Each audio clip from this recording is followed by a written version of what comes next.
present to you and members of the Board of Trustees, the faculty, and the class of 2012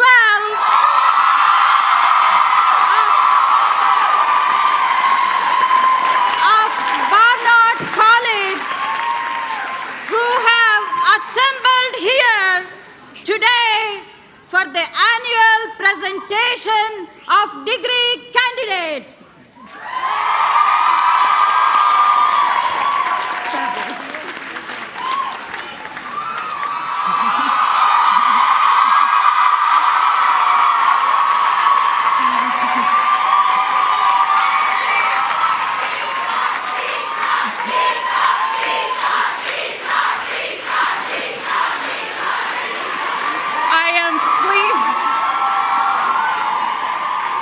I am pleased to declare this 120th ceremony of the presentation of Barnard degree candidates now open.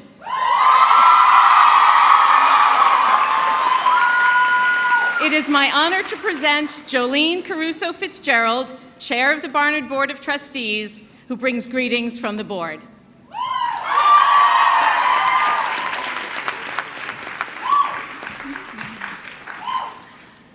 To the graduating class of 2012, I bring greetings and warmest wishes from the Board of Trustees. I could not sleep last night thinking about how it would feel to share the stage with President Obama presiding over Barnard's commencement. It is somehow surreal, but then again, it is not surprising. This is Barnard, after all.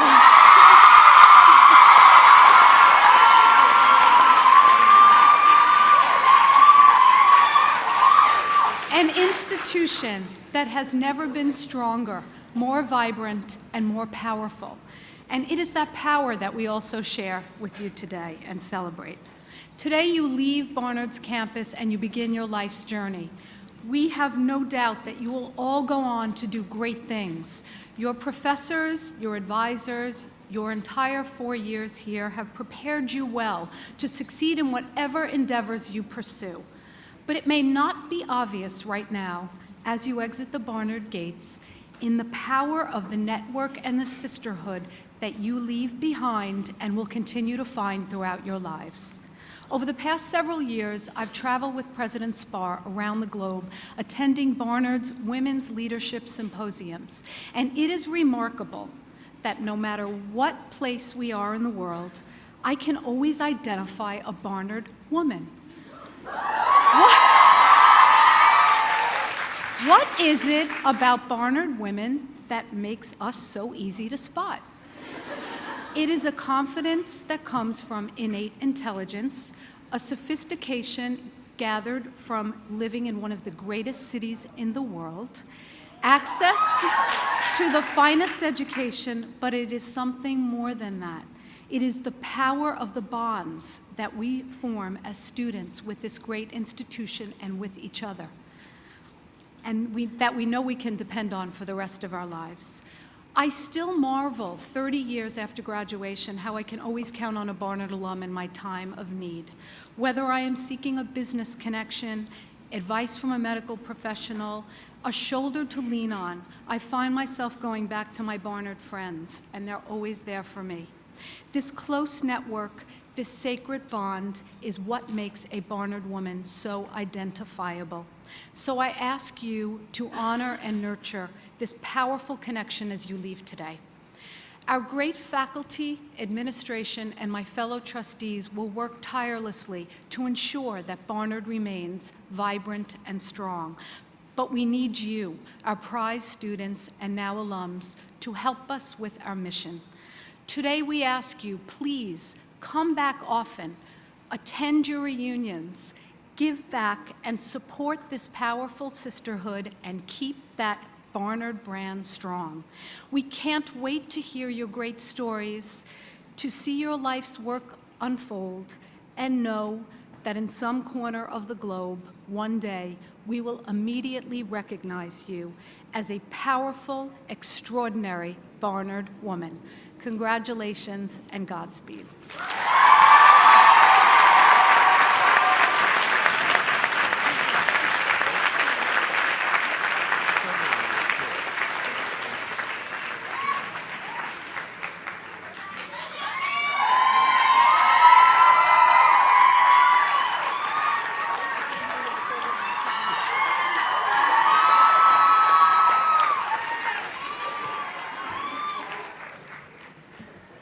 Good afternoon.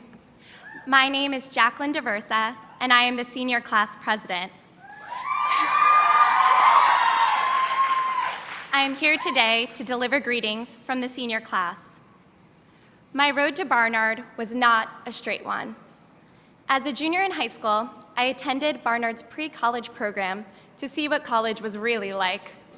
I quickly learned that Barnard is not the typical college, and the women that comprise this school are anything but ordinary.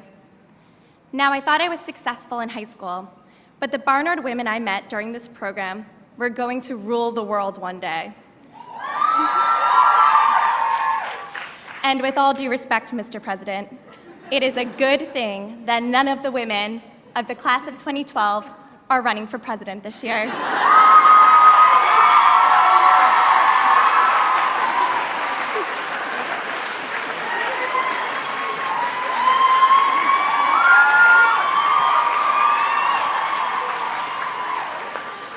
At the end of the pre-college program, my parents asked me if I was going to apply to Barnard. My answer was shockingly, no. The Barnard students I met during the program were so talented and so smart. The women who were applying to Barnard were so much more qualified than me. To be honest, I was scared. How could I compare myself to such successful women? I was not sure that I could handle the academic intensity of such an elite school, and I was not certain that an all-women's college was the right fit for me. The reasons I did not apply to Barnard in high school were the same reasons why I did apply to transfer to Barnard in my sophomore year. I finally realized what my parents had always known. I was smart enough and motivated enough for the Barnard education. I wanted to be challenged and inspired in a way I knew only Barnard could prompt. I began to view Barnard's differences from the average college as something unique instead of intimidating. When I received my acceptance letter to Barnard, my father made sure to tell me that he knew all along that I was meant to go here. And he was right. And I, like many of you, never like to admit when my parents are right. In preparing for this speech, I've had the opportunity to hear stories from my peers about their distinctive Barnard experiences. My friend who is a neuroscience major gained the confidence to pursue a field historically dominated by men. In her words, Barnard showed her that science is not just for older white guys. Over a cup of Liz's Place coffee, another friend told me that an Urdu poetry class she took this semester changed her entire life plan. Although she's an econ major, she plans to move to India after graduation to continue her studies. One of my favorite stories was from an art history major. She said that Barnard provided her with so many options that each semester she had to make the difficult decision of only choosing one internship out of the many Barnard has to offer. From these conversations, it was clear that there was no one Barnard experience. Barnard is different because the women that comprise this college are extraordinary. Let's be honest, we chose a different type of college because we are not the type of women to settle for average. Because we are diverse, the women of the class of 2012 have created a community of fiercely intelligent, passionate, and driven students. You have all shown me that nothing is impossible. Every woman here has the potential to change the world, make her impact, and pave the way for future female leaders. These things that make Barnard different once frightened me. Now they define my college experience.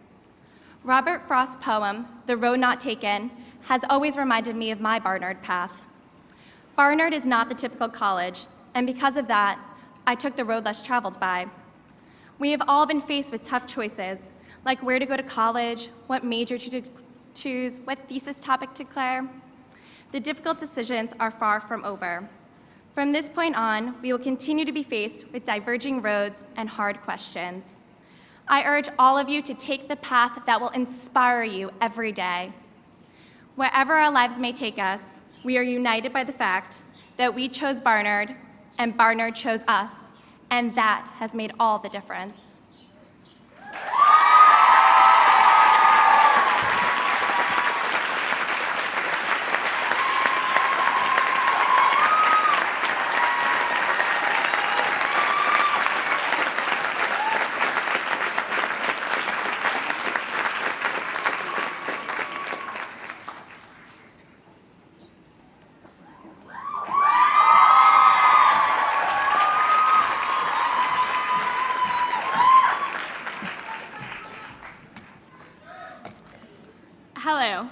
My name is Jessica Blank, and I'm the Barnard Student Government President, here to deliver greetings from the Student Government Association.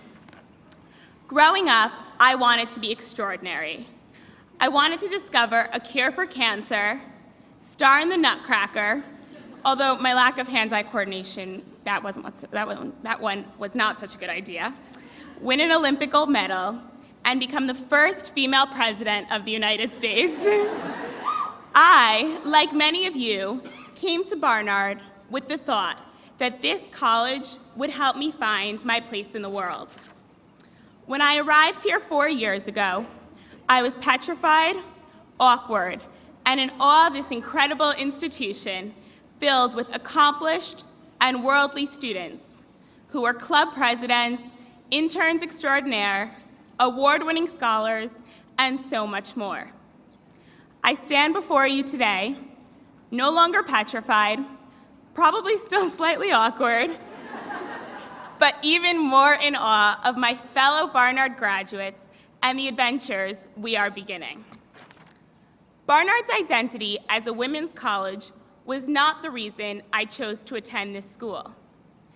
I grew up in a family with 3 rambunctious yet adorable brothers, and by a young age could name the batting lineup of the New York Yankees and the player stats of the New York Giants. As a high school senior, about to leave my male-dominated comfort zone, I was apprehensive to attend a women's college. I instead focused on the characteristics that drew me to Barnard. Its accomplished faculty,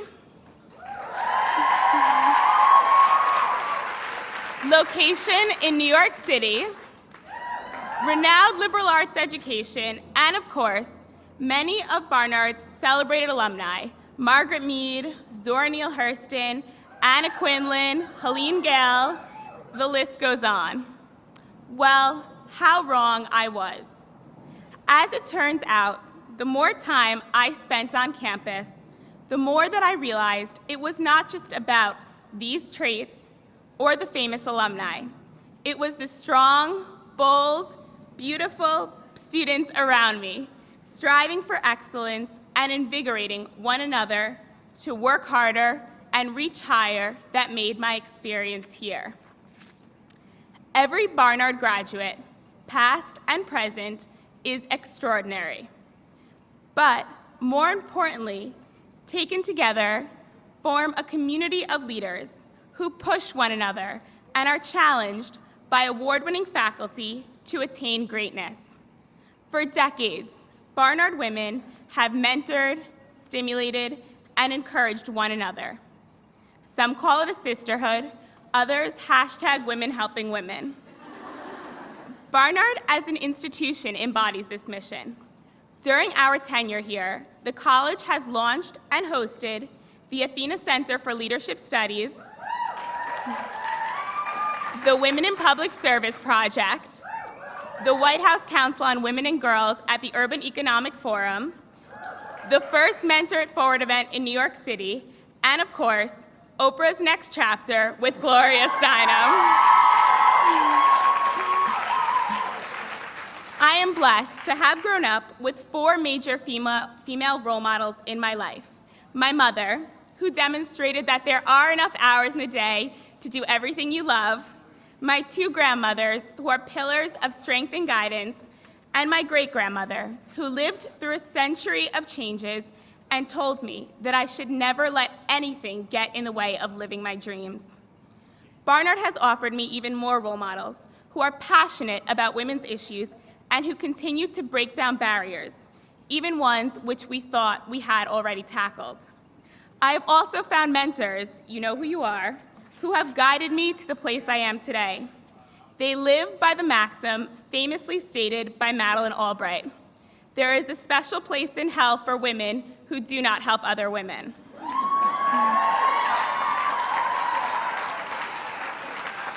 Although our lives are shaped by powerful women, I would be remiss if I did not mention our male partners in women's empowerment. Thank you to the men who have supported and inspired me, my father, grandfathers, Noam, and of course, leaders like the President of the United States sitting here today.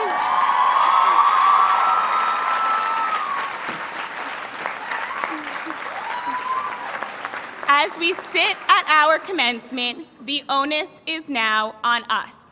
We are responsible for shaping Barnard's legacy. It is incumbent upon us to take the lessons learned from our foremothers and continue to teach one another and the women of the future. In our digital information age, with websites like the Levo League and Women in the World, the tools to pay it forward are endless, and the excuses non-existent. Years from now, or perhaps sooner, Barnard students will visit our old dorm rooms, cite our theses, read our novels in the course Reading Barnard Writing, and brag that they attend our alma mater. As I reflect on my experience here, I discover that my one world has become infinite worlds of possibilities, and there are unlimited opportunities to make a difference. The 594 graduates sitting before me have amazed me with their accomplishments and goals, and have taught me that there is no limit to our growth. We may head our separate ways, always remembering our shared moments of late night study sessions, Liz's Place coffee lines, Creek Games barbecues, but I know that I will proudly hear the stories of your achievements and feel as though I too am discovering a cure for cancer, starring in the Nutcracker, winning an Olympic gold medal, becoming the first female president, and choreographing a Broadway musical, arguing a case before the Supreme Court, raising a family, teaching for America, inventing a new technology, and succeeding in ways we never thought possible. Because this is what we, the extraordinary women of the Barnard College Class of 2012, are capable of. After all, didn't the President of the United States choose to speak at our commencement? Thank you.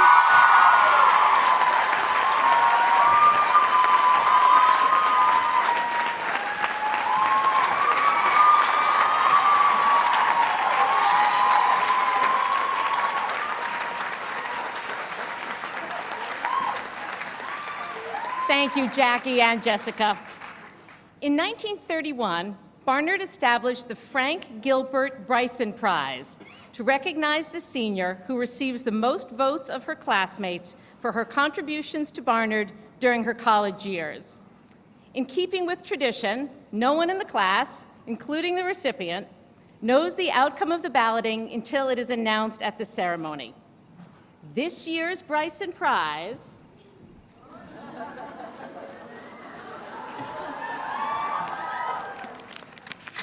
is awarded to Magdalena Provo. Maddie?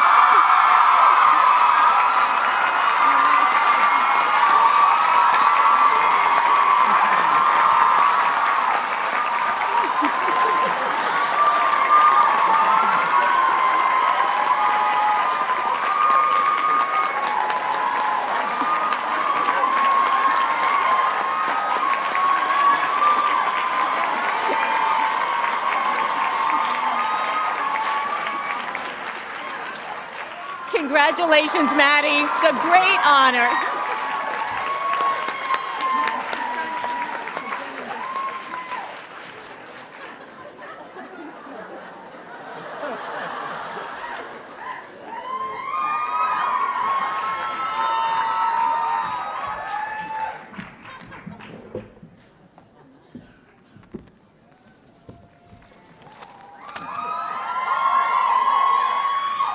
Congratulations on graduating and making it to this big day. I'm Jordana Kamenetsky. And I'm Eileen Smith, and we are your Senior Fund co-chairs. This year, our class voted to donate to the Bare Essentials Fund, which helps Barnard students who are unable to afford the startup costs of college not covered by traditional financial aid, including basic necessities such as sheets, winter clothes, and school supplies. We ask each of you to leave your mark on Barnard by giving to the 2012 Senior Fund. As of today, our class has raised $7,000 and reached 48% participation.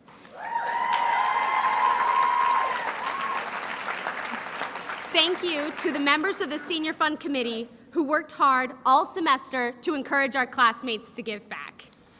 On Wednesday, we'll officially be alumni, and we hope you'll join Eileen and me in continuing to give back to the college for years to come. You can all take pride in the knowledge that you helped Barnard women leave their own unique mark on our campus. So it is with the warmest and most heartfelt of sentiments that we say thank you to everyone who donated. Congratulations again.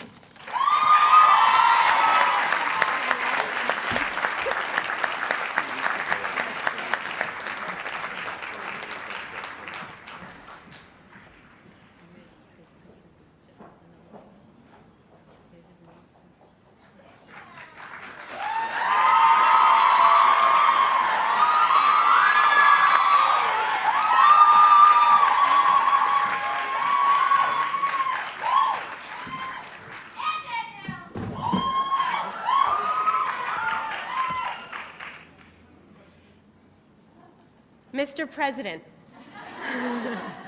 I cannot help myself but to say that your presence here today is thrilling for all of us.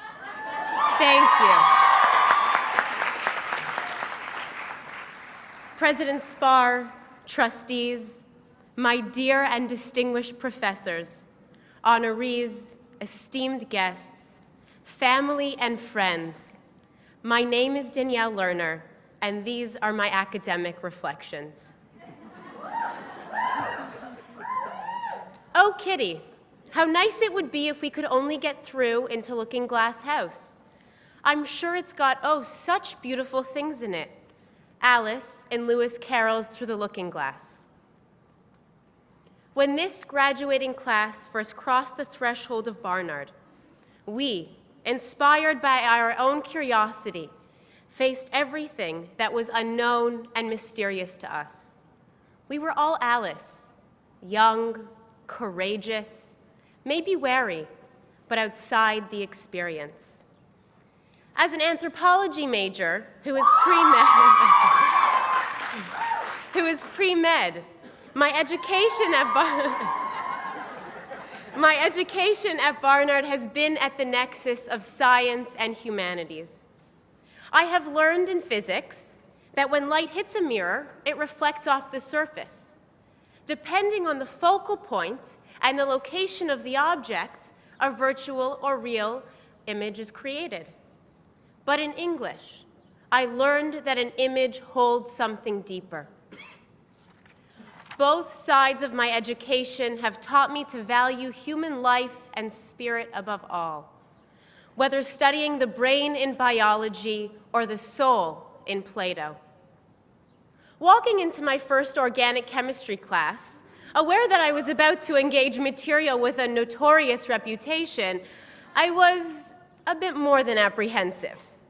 At the top of my syllabus was a quotation from Lewis Carroll. How would you like to live in Looking Glass House, Kitty? I wonder if they'd give you milk there. Perhaps Looking Glass milk isn't good to drink.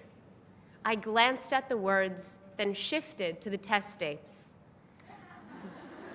Molecular orbitals, alkene and alkyne reactions, and other chemical terms quickly became my new vocabulary, and my biggest fear, part of my routine. On the second exam, at the last question, I was shocked. There, unexpectedly, was the Lewis Carroll quotation that had seemed irrelevant on that first day. I had read those words 8 weeks before, but that one reference in literature could be a key to understanding the chemical concept of enantiomers, non-superimposable mirror images,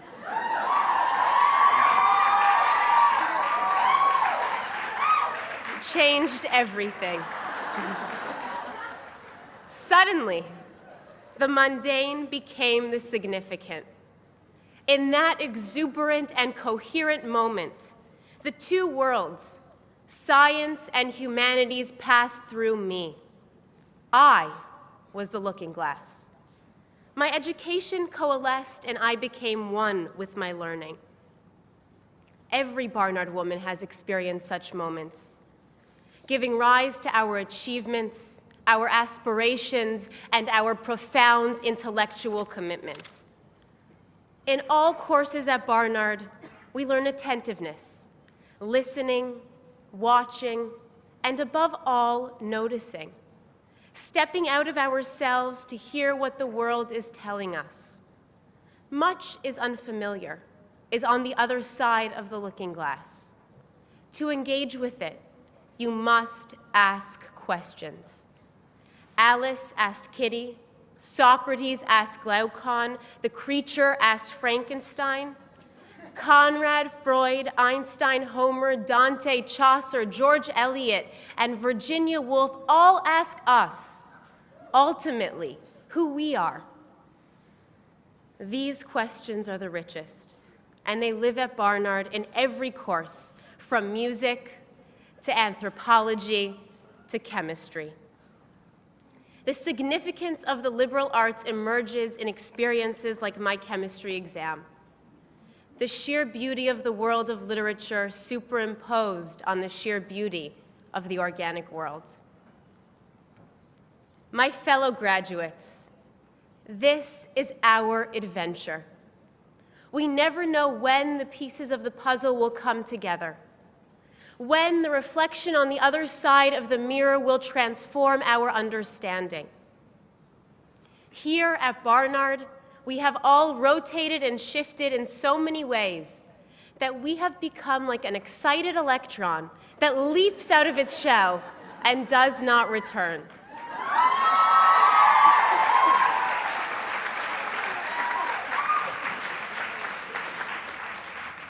Alice asked the critical question, and so must we. The mirror is not only on Alice's literary mantelpiece, but also in the laboratory, in the microscope and the telescope. We came to Barnard as explorers.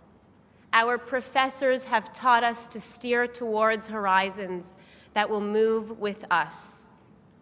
If we trust that knowledge and ourselves, we will have learned the greatest of lessons housed in this Academy of Wisdom, that we are the looking glass, that we are the prism between the families we come from and the families we will make, and from which light will break into the country we hold dear, into the world we will change.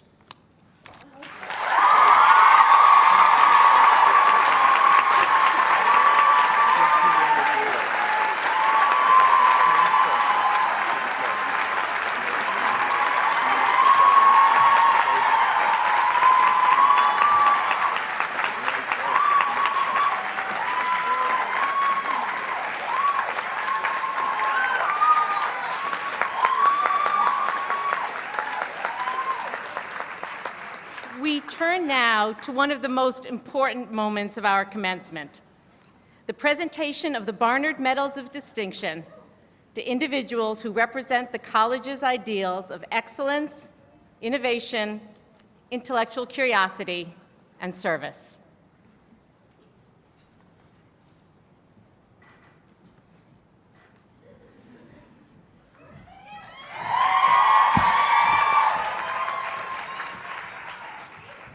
Hello, I am Brittany Wilson, graduating senior in the Environmental Science Department.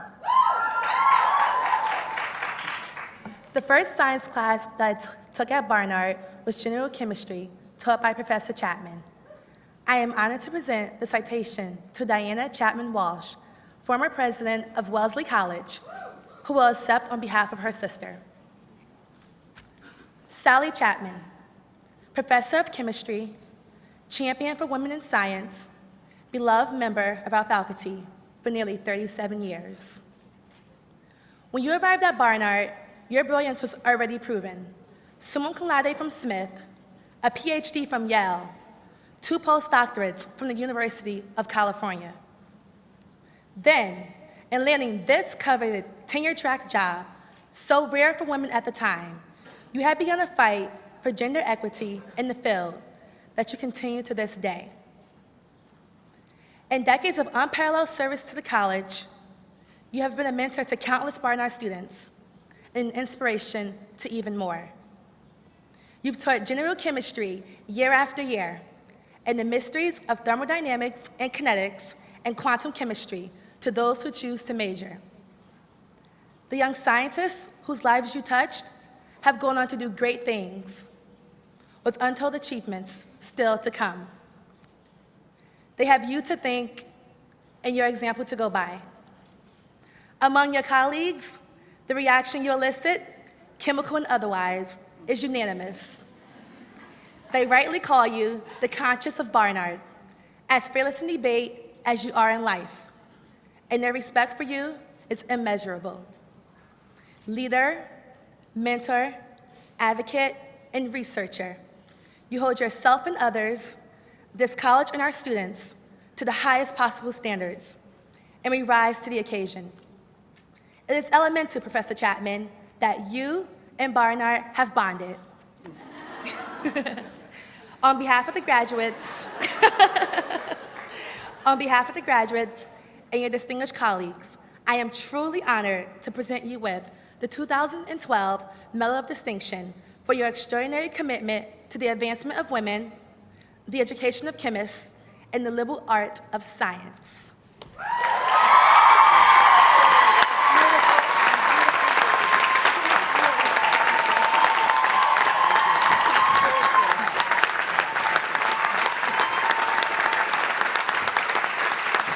Sally, this one's for you.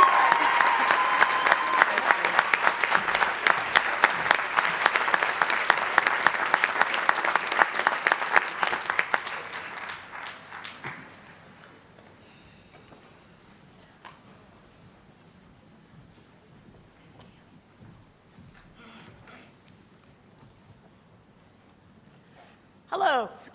Excuse me. Hello, I'm Paige West, Associate Professor of Anthropology, and I'm honored to present the citation to Dr. Helene Gale. Helene Gale, esteemed Barnard alumna, physician, educator, humanitarian, public servant whose influence spans the globe. From the day of your Barnard graduation, you've defined what it means to lead the way.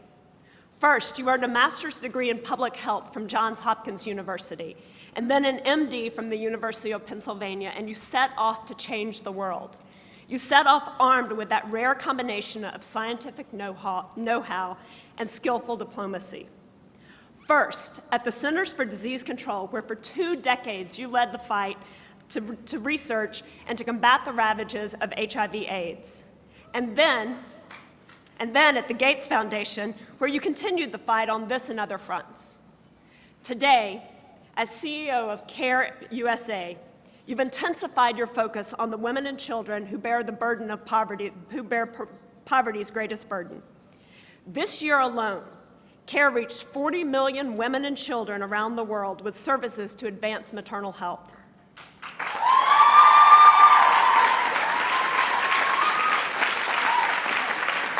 5 million people with increased access to better education, and more than 7 million people with strategic and financial advice destined to improve the livelihoods of villages and of households.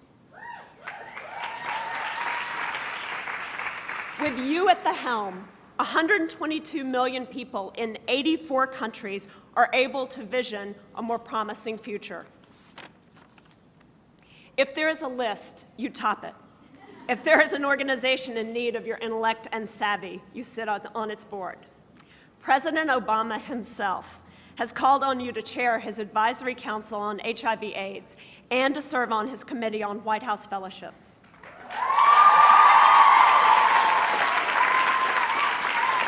In your own words, sometimes we have to do things just because they are the right things to do. At this moment, the right thing is clear. In an expression of limitless gratitude and pride, your college presents you with the Barnard Medal of Distinction in honor of your vital and ongoing work. For it, we are all the richer.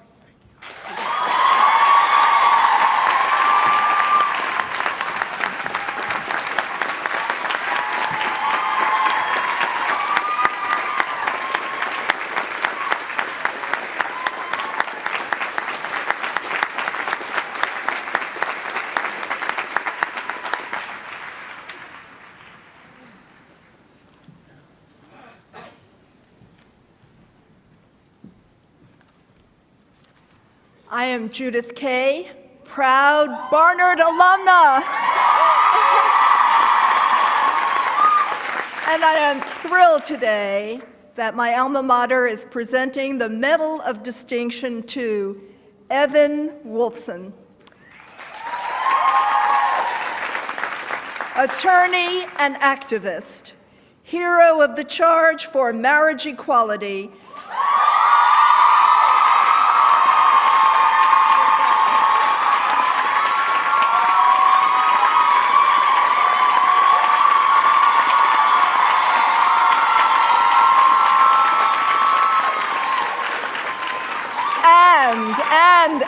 and champion for the cause of civil rights for all.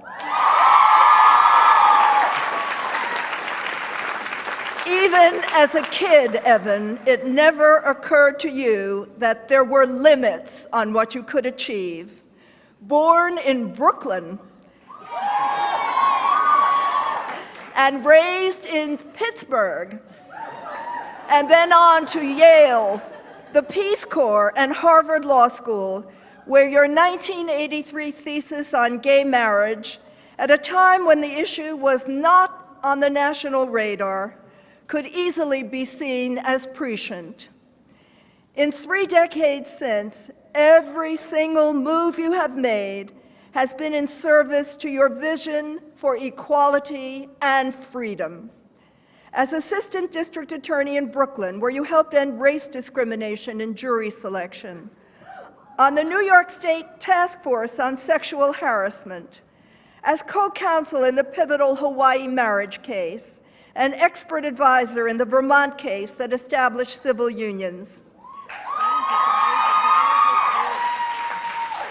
In the fight for gays to serve in our country, to adopt, to secure equal benefits, and in your brilliant argument before the Supreme Court of the United States in Boy Scouts of America against James Dale that proclaimed that banning gays was simply not an option.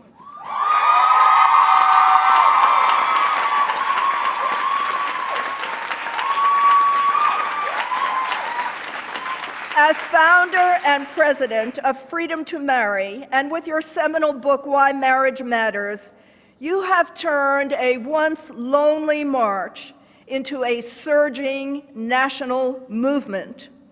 In 2011, New York joined the wave, and the win was transformative. When the state that welcomed your grandparents as immigrants in 1917 became the 6th and largest to end the exclusion of same-sex couples from marriage, the number of Americans with the freedom to marry more than doubled.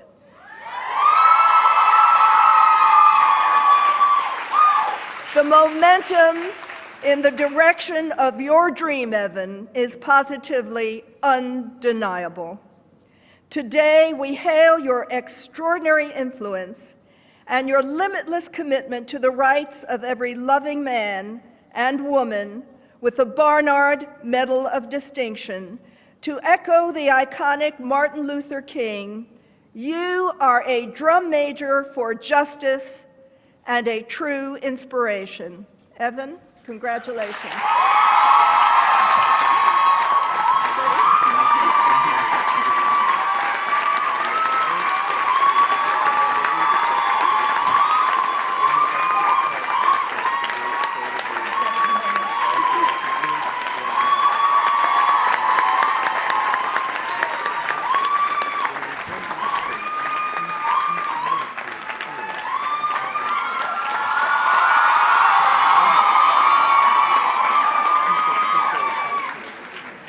And now it is my great honor and pleasure to ask President Obama to join me at the podium.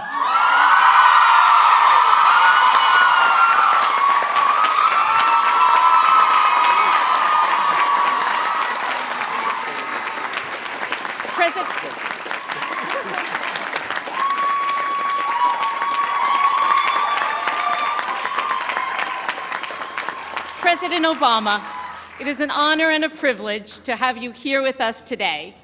Before I present your citation, I want to take just a moment to share with everyone here two special gifts that Barnard presented to you just a little while ago. The first was a book entitled Pass It On, Wisdom from the Barnard Class of 2012 to Sasha and Malia Obama.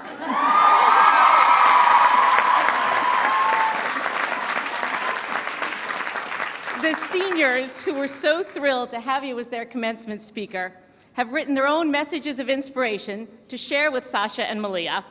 We hope that they will enjoy it together, and we want them to know, of course, that they are welcome at Barnard anytime.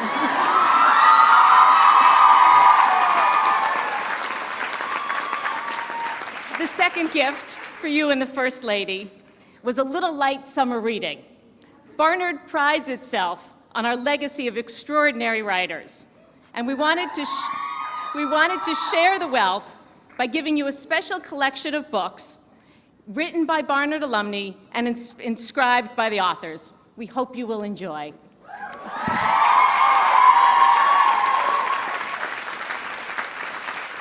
And now I have the great honor of presenting the citation for the President of the United States, Barack Obama.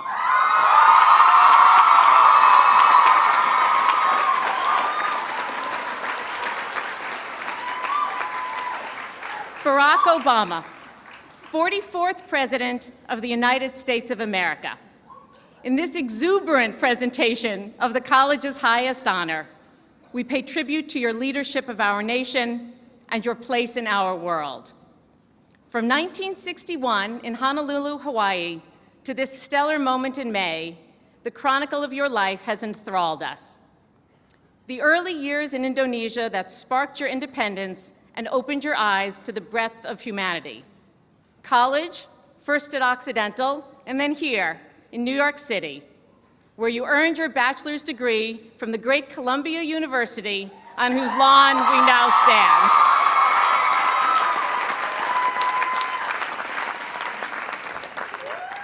To Chicago, to work with communities in need, and then on to Harvard Law School, becoming the first African-American president of the Harvard Law Review, and graduating magna cum laude in 1991. Returning to Chicago, you deepened your commitment to public service because you understood that grassroots was the way. As your mentor, Jerry Kalman, put it, if you're not trying to really change things out there, you might as well forget it. Then in 1992, in one of your all-time best slam dunks, you had the good fortune to marry Michelle.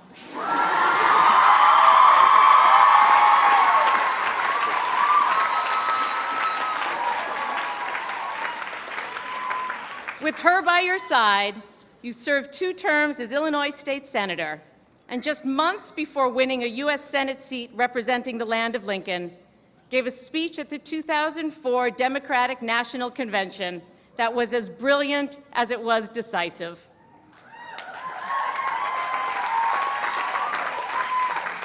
When you said that we stand on the crossroads of history, perhaps you had no idea that the country and the world would forever know your name.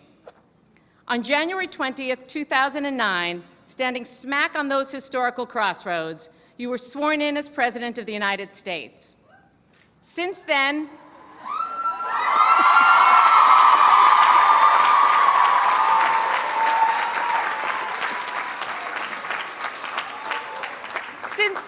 in 3 years and 115 days in office, you have led the way on preventing hate crimes and providing affordable health care.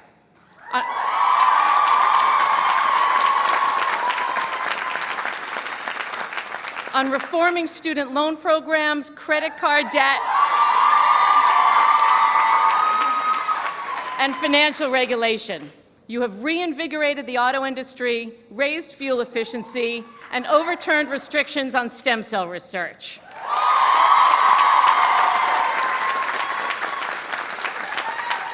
You have ended the war in Iraq, turned the tide in Afghanistan, and made certain that, regardless of sexual orientation, those serving our country have the freedom both to ask and to tell.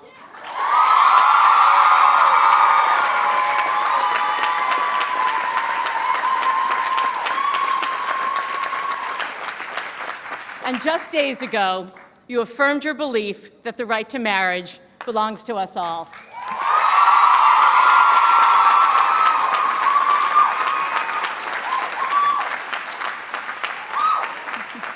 For women in particular, you have helped to ensure the equal pay we all deserve by signing the Lilly Ledbetter Act into law. You have removed barriers to women in the military, improved access to health services, and repeatedly supported our right to choose.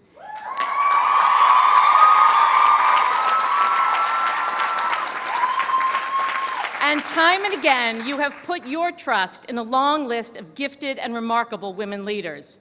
Supreme Court Justices Sonia Sotomayor and Elena Kagan, Secretary of State Hillary Clinton,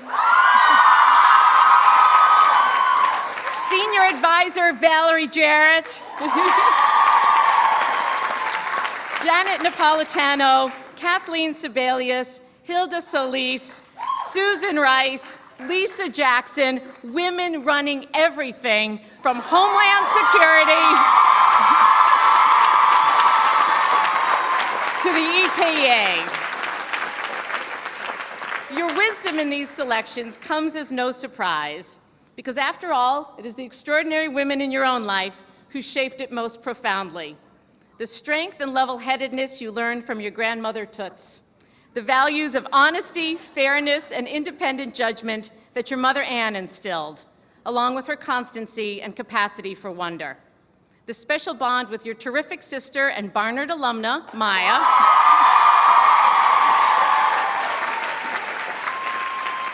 the devoted partnership you share with First Lady Michelle Obama, who awes us in her own right, and Sasha and Malia, who give us hope.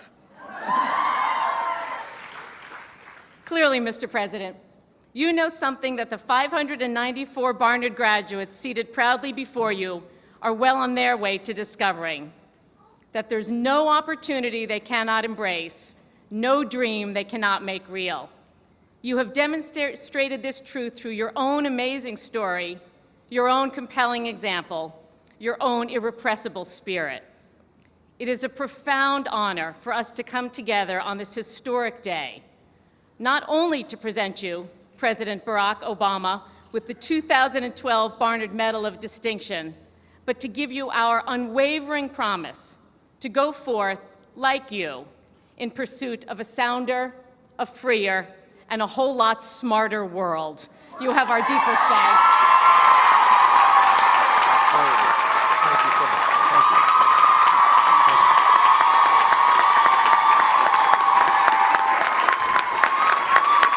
Thank you.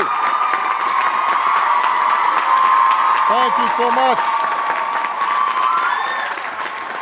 Thank you very much. Thank you. Thank you so much. Thank you. Thank you. Thank you, everybody. Please have a seat. Thank you. Thank you, President Spar, trustees, President Bollinger. Hello, class of 2012.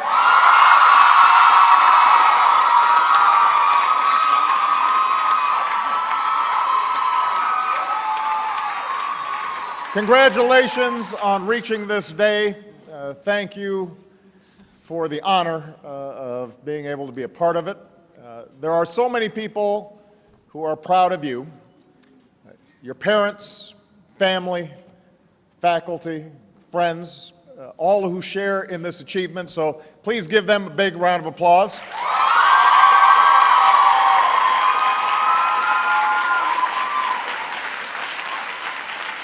To all the moms who are here today, you could not ask for a better Mother's Day gift than to see all of these folks graduate.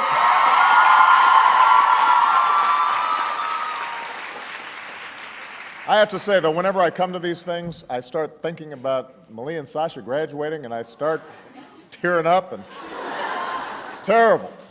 I don't know how you guys are holding it together. I will begin by telling a hard truth. I'm a Columbia College graduate. I know there can be a little bit of a sibling rivalry here. But I'm honored, nevertheless, to be your commencement speaker today. Although, I've got to say, you set a pretty high bar given the past 3 years. Well, Hillary Clinton, Meryl Streep, Sheryl Sandberg, these are not easy acts to follow. But I will point out, Hillary is doing an extraordinary job as one of the finest secretaries of state America has ever had. We gave Meryl the Presidential Medal of Arts and Humanities.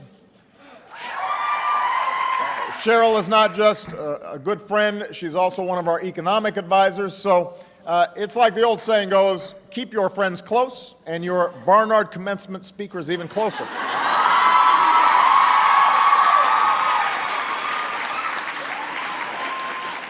There is wisdom in that. Now, the year I graduated, this area looks familiar. The year I graduated was 1983, the first year women were admitted to Columbia. Sally Ride was the first American woman in space. Music was all about Michael and the moonwalk. We had the Walkman.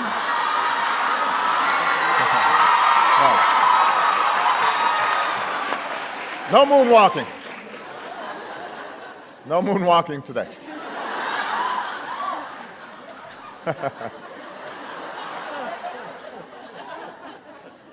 We had the Walkman, not iPods. Some of the streets around here were not quite so inviting. Times Square was not a family destination. So I know this is all ancient history. Nothing worse than commencement speakers droning on about bygone days. But for all the differences, the class of 1983 actually had a lot in common with all of you. For we too were heading out into a world at a moment when our country was still recovering from a particularly severe economic recession. It was a time of change. It was a time of uncertainty. It was a time of passionate political debates. You can relate to this because just as you were starting out, finding your way around this campus, an economic crisis struck that would claim more than 5 million jobs before the end of your freshman year. Since then, some of you have probably seen parents put off retirement, friends struggle to find work, and you may be looking toward the future with that same sense of concern that my generation did when we were sitting where you are now. And of course, as young women, you're also going to grapple with some unique challenges, like whether you'll be able to earn equal pay for equal work, whether you'll be able to balance the demands of your job and your family, whether you'll be able to fully control decisions about your own health. And while opportunities for women have grown exponentially over the last 30 years, as young people, in many ways, you have it even tougher than we did. This recession has been more brutal. The job loss is steeper. Politics seems nastier. Congress more gridlocked than ever. Some folks in the financial world have not exactly been model corporate citizens.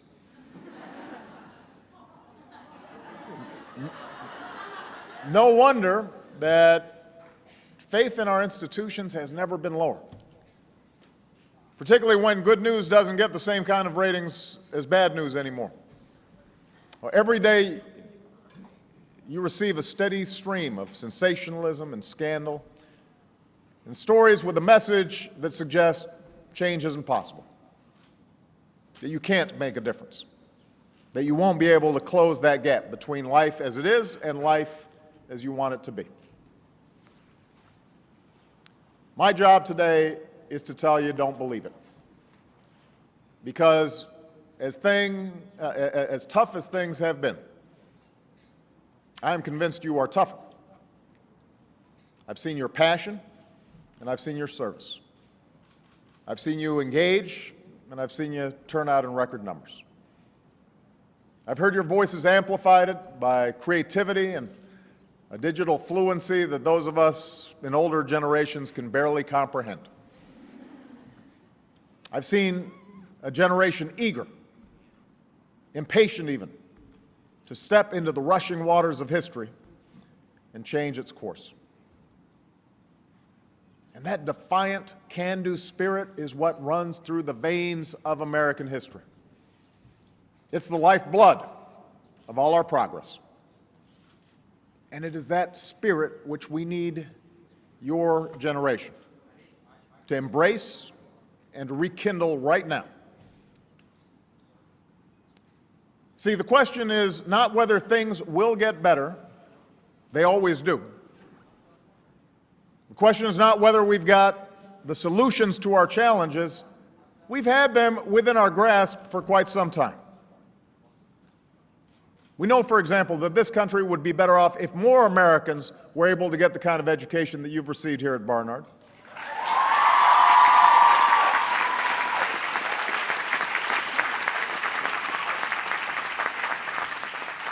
If more people could get the specific skills and training that employers are looking for today. We know that we'd all be better off if we invest in science and technology that sparks new businesses and medical breakthroughs. If we developed more clean energy so we could use less foreign oil and reduce the carbon pollution that's threatening our planet.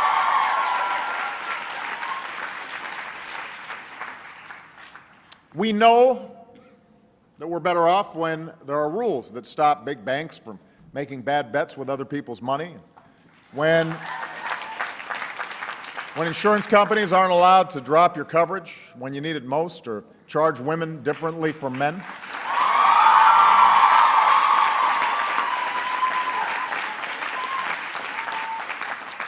Indeed, we know we are better off when women are treated fairly and equally in every aspect of American life, whether it's the salary you earn or the health decisions you make.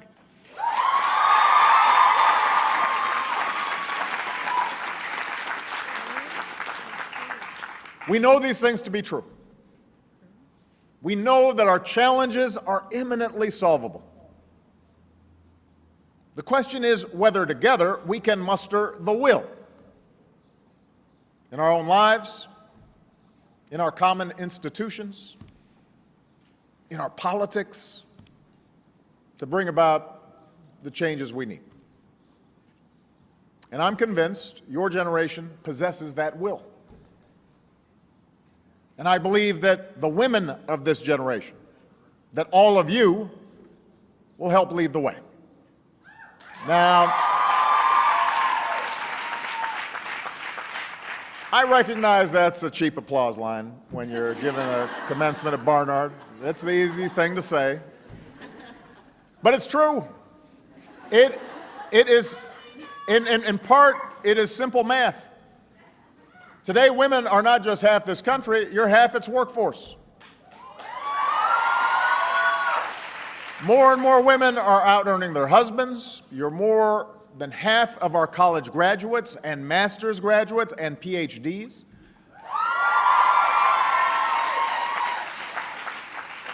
So you've got us outnumbered.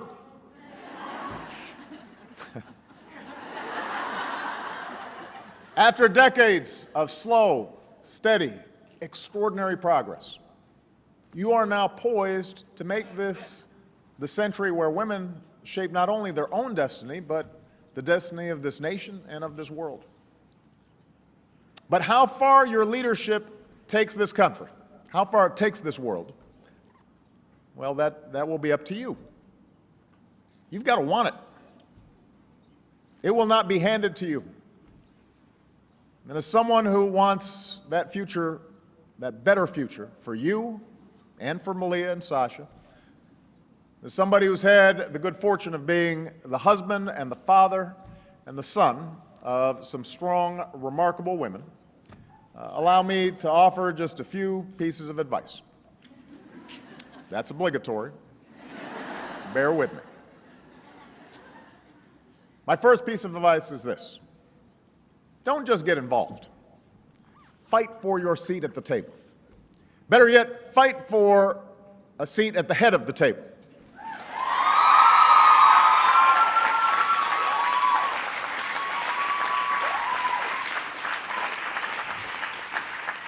It's been said that the most important role in our democracy is the role of citizen. And indeed, it was 225 years ago today that the Constitutional Convention opened in Philadelphia, and our founders, citizens all, began crafting an extraordinary document. Yes, it had its flaws, flaws that this nation has strived to protect over time. Questions of race and gender were unresolved. No women's signature graced the original document, although we can assume that there were founding mothers whispering smarter things in the ears of the founding fathers. I think that's almost certain. What made this document special was that it provided the space, the possibility for those who had been left out of our charter to fight their way in. It provided people the language to appeal to principles and ideals that broadened democracy's reach. It allowed for protest and movements and the dissemination of new ideas that would repeatedly, decade after decade, change the world. A constant forward movement that continues to this day. Our founders understood that America does not stand still. We are dynamic, not static. We look forward, not back. And now that new doors have been opened for you, you've got an obligation to seize those opportunities. You need to do this not just for yourself, but for those who don't yet enjoy the choices that you've had, the choices you will have. And one reason many workplaces still have outdated policies is because women only account for 3% of the CEOs at Fortune 500 companies. One reason we're actually refighting long-settled battles over women's rights is because women occupy fewer than 1 in 5 seats in Congress. Now, I'm not saying that the only way to achieve success is by climbing to the top of the corporate ladder or running for office, although, let's face it, Congress would get a lot more done if you did. That, I think, we're clear about.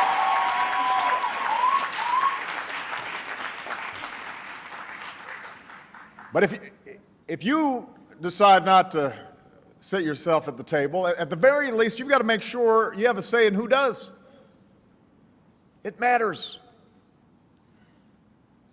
Before women like Barbara Mikulski and Olympia Snow and others got to Congress, just to take one example, much of federally funded research on diseases focused solely on their effects on men. It wasn't until women like Patsy Mink and Edith Green got to Congress and passed Title IX 40 years ago this year that we declared women too should be allowed to compete and win on America's playing fields.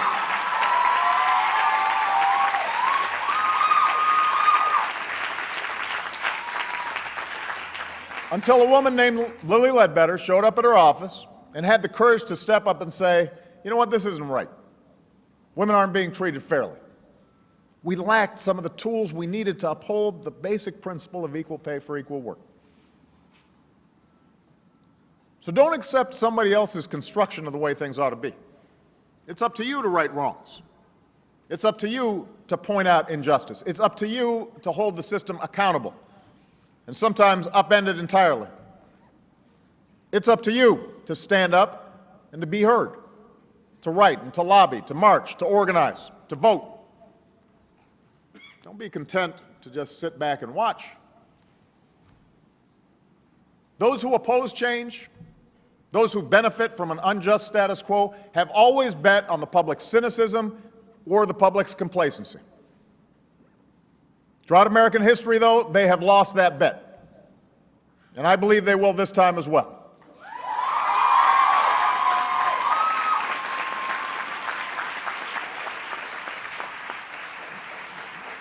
But ultimately, class of 2012, that will depend on you.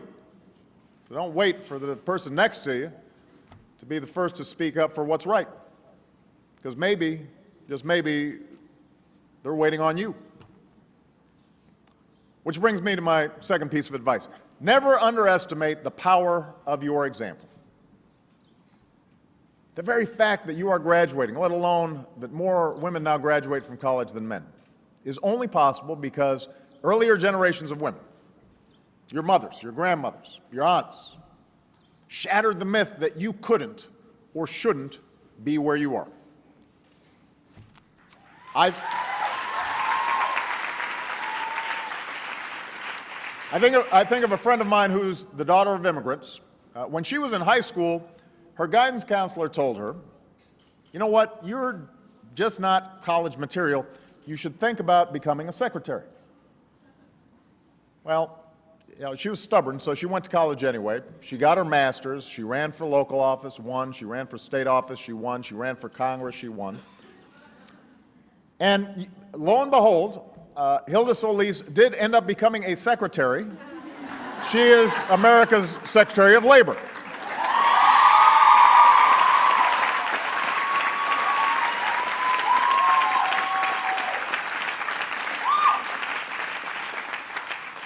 So think about what that means to a young Latina girl when she sees a cabinet secretary that looks like her. Think about what it means to a young girl in Iowa when she sees a presidential candidate who looks like her. Think about what it means to a young girl walking in Harlem, right down the street, when she sees a UN ambassador who looks like her. Do not underestimate the power of your example. This diploma opens up new possibilities. So reach back. Convince a young girl to earn one too. If you earned your degree in an area where we need more women, like computer science or engineering, reach back and persuade another student to study it too. If you're going into fields where we need more women, like construction or computer engineering, reach back. Hire someone new. Be a mentor. Be a role model. Until a girl can imagine herself, can picture herself as a computer programmer or a combatant commander, she won't become one. Until there are women who tell her, ignore our pop culture obsession over beauty and fashion and focus instead on studying and inventing and competing and leading. She'll think those are the only things that girls are supposed to care about. Now, Michelle will say, nothing wrong with caring about it a little bit. You can be stylish and powerful too.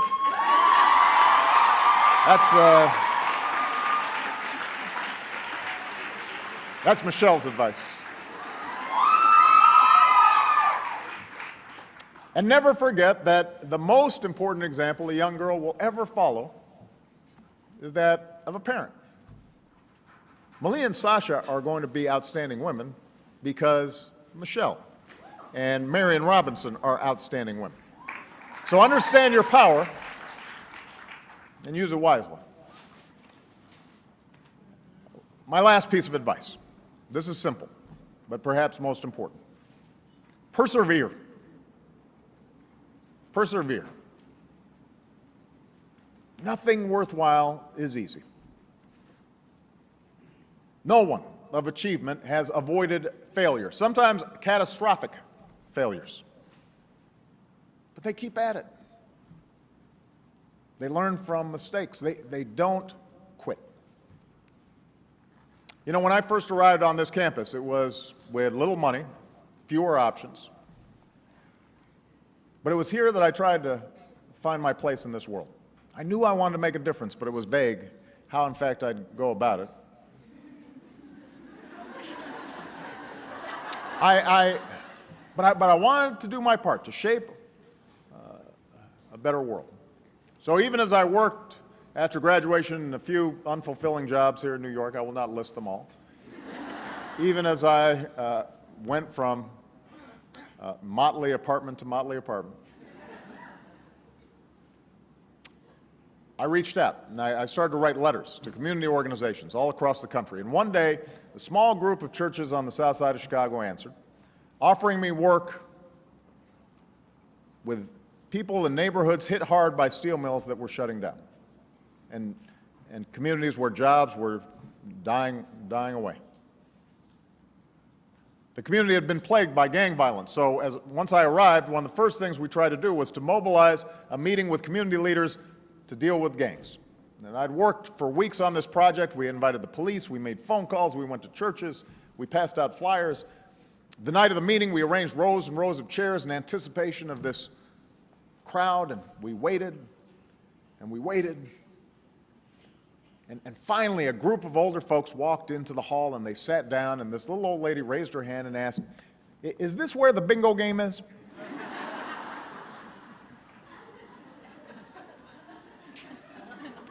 It was a disaster. Nobody showed up. My first big community meeting, nobody showed up. And later, the volunteers I worked with told me, that's it, we're quitting.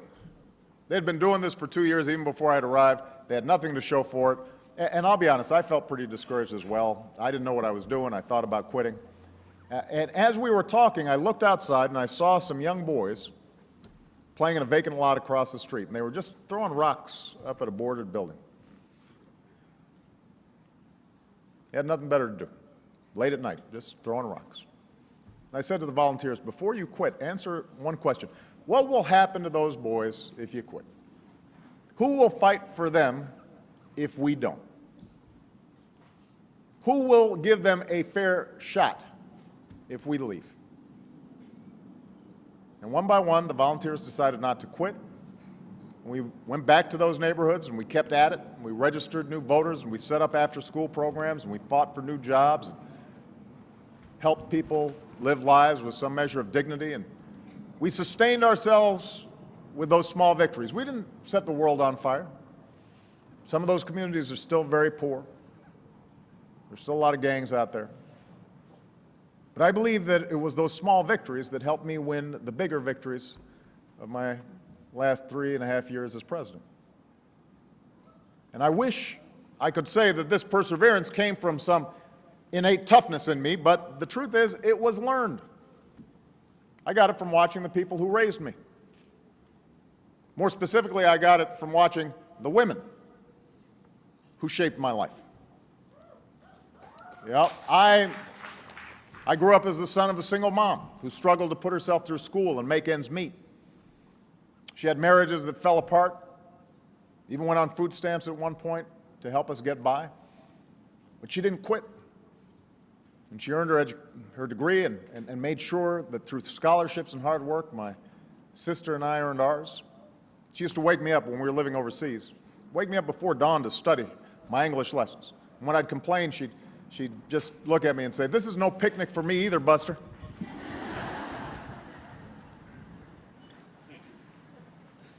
And my mom ended up dedicating herself to helping women around the world access the money they needed to start their own businesses. She was an early pioneer in microfinance. And that meant, though, that she was gone a lot. And she had her own struggles trying to figure out balancing motherhood and a career. And when she was gone, my grandmother stepped up to take care of me. She only had a high school education. She got a job at a local bank. She hit the glass ceiling and watched men she once trained promoted up the ladder ahead of her, but she didn't quit. Rather than grow hard or angry each time she got passed over, she kept doing her job as best as she knew how, and ultimately ended up being vice president of that bank. She didn't quit. And later on, I met a woman who was assigned to advise me on my first summer job at a law firm, and she gave me such good advice that I married her. And, Michelle and I gave everything we had to balance our careers and a young family. But let's face it, no matter how enlightened I must have thought myself to be, it often fell more on her shoulders when I was traveling, when I was away. I know that when she was with our girls, she'd feel guilty that she wasn't giving enough time to her work, and when she was at her work, she'd feel guilty she wasn't giving enough time to our girls. And both of us wished we had some superpower that would let us be in two places at once. But we persisted. We made that marriage work. And the reason Michelle had the strength to juggle everything and put up with me and eventually the public spotlight was because she too came from a family of folks who didn't quit. Because she saw her dad get up and go to work every day, even though he never finished college, even though he had crippling MS. She saw her mother, even though she never finished college, in that school, that urban school, every day making sure Michelle and her brother were getting the education they deserved. Michelle saw how her parents never quit. They never indulged in self-pity, no matter how stacked the odds were against them. They didn't quit. Those are the folks who inspire me. People ask me sometimes, who inspires you, Mr. President? Those quiet heroes all across this country, some of your parents and grandparents who are sitting here, no fanfare, no articles written about them. They just persevere. They just do their jobs. They meet their responsibilities. They don't quit. I'm only here because of them. They may not have set out to change the world, but in small, important ways, they did. They certainly changed mine. So whether it's starting a business or running for office or raising an amazing family,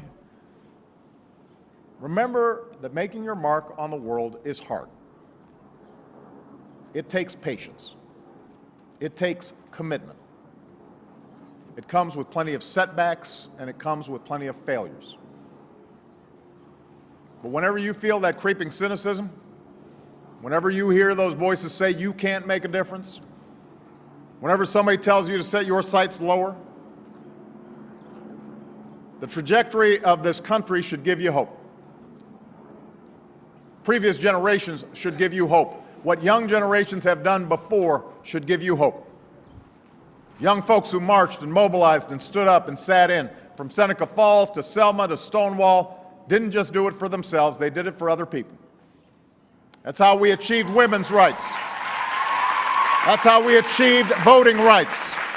That's how we achieved workers' rights. That's how we achieved gay rights. That's how we've made this union more perfect. And if you're willing to do your part now, if you're willing to reach up and close that gap between what America is and what America should be, I want you to know that I will be right there with you. If you're ready to fight for that brilliant, radically simple idea of America, that no matter who you are or what you look like, no matter who you love or what God you worship, you can still pursue your own happiness, I will join you every step of the way. Now more than ever, America needs what you, the class of 2012, has to offer. America needs you to reach high and hope deeply. And if you fight for your seat at the table and you set a better example and you persevere in what you decide to do with your life, I have every faith, not only that you will succeed, but that through you, our nation will continue to be a beacon of light for men and women, boys and girls, in every corner of the globe. So thank you. Congratulations. God bless you. God bless the United States of America.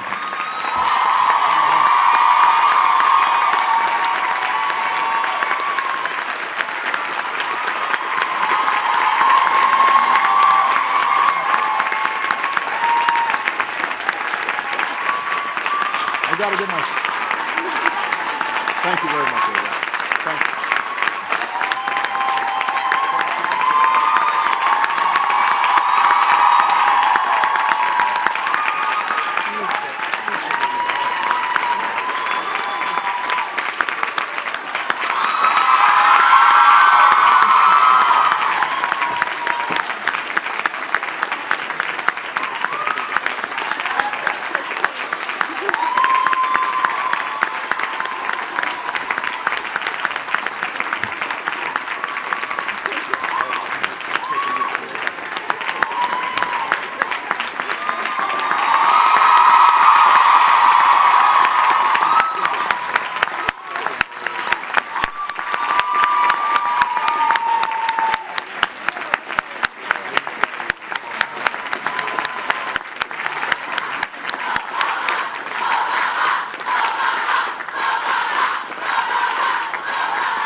Everybody can now take a deep breath.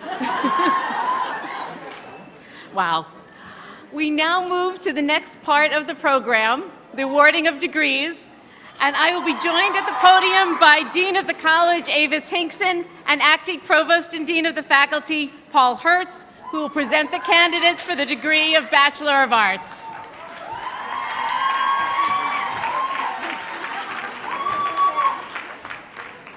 I am honored to be here today to join the administration and staff of the college in expressing our great pride in your achievements. On behalf of the entire faculty of Barnard College, I offer hearty congratulations to all of the extraordinary women who are graduating today.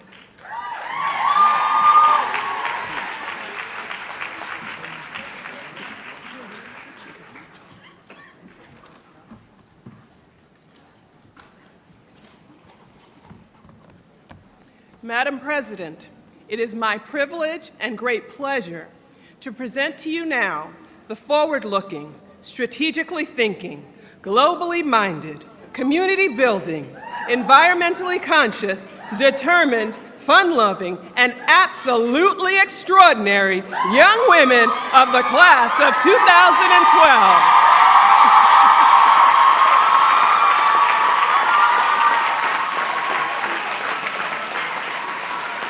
I do so with mixed emotion, for we will certainly miss their presence on campus. Included are some members of the class whom the degree was conferred last February, those who have completed their term of requirements for the degree of Bachelor of Arts, and some who expect, indeed have solemnly pledged to complete work during the summer. I shall call only the names of those who are present here today. The order of presentation will be by major fields, and candidates will process to the platform as their names are read. May I ask all present to please withhold your applause until the last senior has been presented.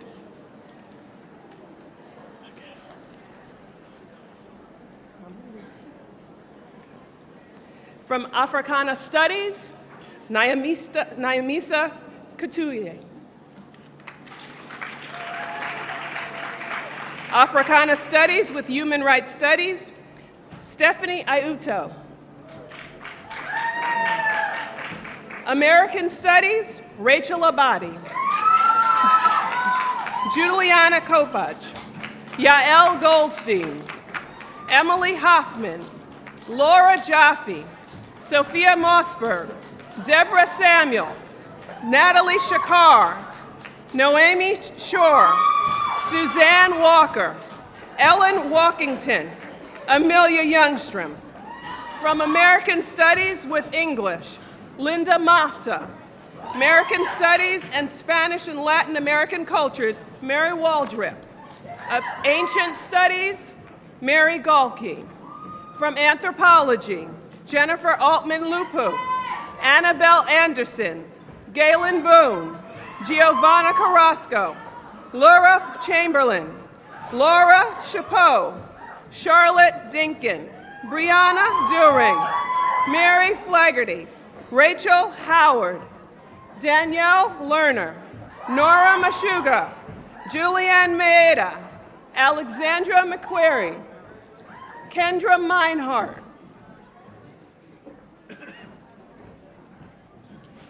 Claire Puckett, Shreya Subramani, Ann Toma. From Anthropology with Human Rights Studies, Alexandra Ingberger, Hannah Needleman. Anthropology with Art History, Visual Arts, Sarah DeRoe. Anthropology and French major, Sharon Troy. Architecture majors include Chin Chu Chen, Caroline Ellis, Stephanie Gann, Shano Hart, Gayatri Mohan, Adrian Penalosa. With Architecture and Physics, Stephanie Mahalchek. For Art History, Alexandra Barrett, Michal Razin, Melanie Bryan, Liana Fox, Lorelei Grossman, Catherine Haydock, Virginia Heiner, Lucy Hunter, Agat Jolie, Katrina Castro, Cywin Lamb, Sophie Lambert, Stephanie Marchionea, Claire McLaughlin, Julia Miller, Eliza Netter, Eloise Owens, Adrian Rooney, Natasha Rosenblatt, Mira Shani, Natalie Sawyer, Marissa Soyajaya, Saloni Sarana, Gabrielle Zacchetto,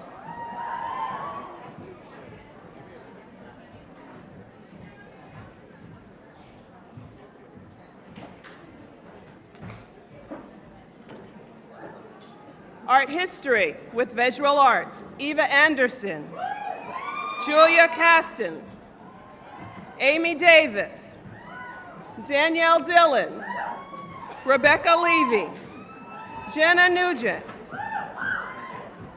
Monique Roberts, Lara Saget, Daryl Sychek, Emily Chartrand, Barry Sterling.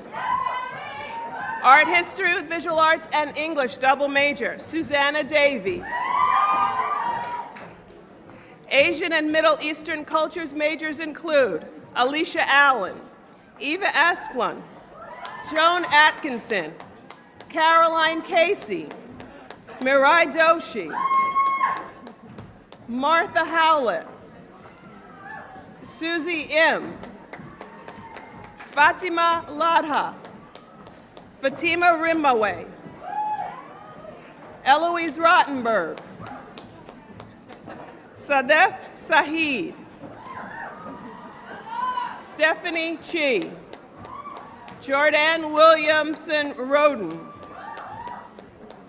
Asian and Middle Eastern cultures with human rights studies, Courtney Wilkes. Double major, Asian and Middle Eastern cultures and dance, Jennifer Shearer. Asian and Middle Eastern cultures and economics, double major, Hiba Ilyas. Asian and Middle Eastern cultures and English, double major, Sharon Guan. Asian and Middle Eastern cultures and history, Farida Begum.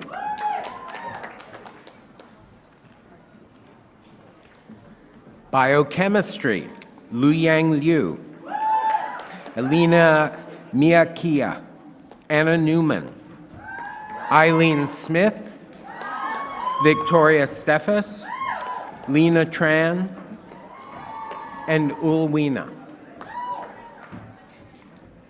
Biochemistry and Asian and Middle Eastern cultures, Dina El Kafrawi.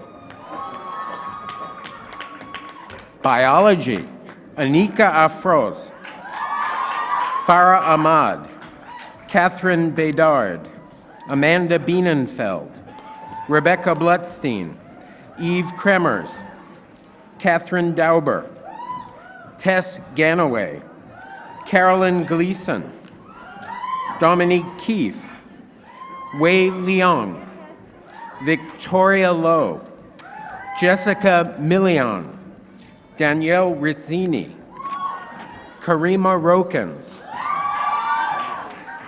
Sweta Sangvi, Aditi Shukla, Merzia Syed, Ashley Walker, and Ilana Yablanovich. Biological Sciences and French, Julia Mars. Chemistry, Julia Kane, Alexis Lloyd, Victoria Rotkovskia, Eliza Stein, Michelle Sykes, and Sarah Weaver. Comparative Literature, Diana Barron-Moore, Olivia Casa, Rebecca Forto, Marlena Gittelman, Caitlin Kaufman, Hadass Margulies, Alyssa Parent, Madeline Smith, Lisana Wallance, Xiaowei Wang. Comparative Literature and Psychology, Lauren Viodas. Computer Science, Colleen McKenzie and Laura Wilson. Computer Science Mathematics, Elisa Rigold.